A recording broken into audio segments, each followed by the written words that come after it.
Army చేతిలో Telangana Ugramm. INSAS rifle స్థానంలో భర్తీ.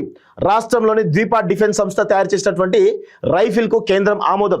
ఉగ్రంపై స్పెషల్ ఎడిషన్ అంటూ చూస్తా ఉన్నాం. తెలంగాణ ఆర్మీ చేతిలో తెలంగాణ ఉగ్రం అని చెప్పేసి ఉండడం జరిగింది కదా. సో దీనికి సంబంధించి 11 పేజీలో ఉందట స్పెషల్ స్టోరీ. ఉగ్రం అనేటువంటి ఒక రైఫిల్ తయారు చేసినట. సో అది మన తెలంగాణ నుంచి తయారు చేయడం మనందరూ కూడా గర్వకారణంగా కనబడతా ఉంది.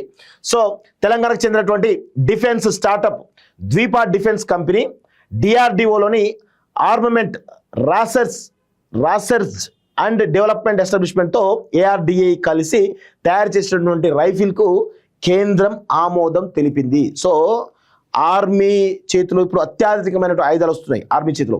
సో దానిలో ఒక అత్యాధునికమైనటువంటి ఒక రైఫిల్ ఏదైతుందో అది మన తెలంగాణ డిఫెన్స్ అకాడమీలో స్టార్ట్ అయిందట.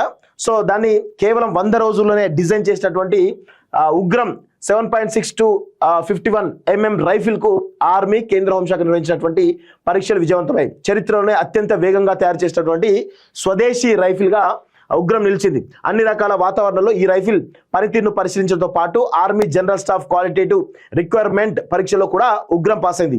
ఈ నేపథ్యంలో ఆర్మీ కన్నా ముందు కేంద్ర బలగాల కోసం ఈ రైఫిల్ కొనుగోలు చేసేందుకు సన్నాహాలు జరుగుతున్నాయి. ప్రస్తుతం ఆర్మీలో వాడుతున్నటువంటి ఇన్సాస్ రైఫిల్ స్థానంలో వీటిని వాడుతారని చెప్పేసి తెలుస్తోంది. సో ఇది మొత్తానికైతే దేశం ఆర్మీ చేతిలో మరొక కొత్త ఆయుధం రాబోతుంది.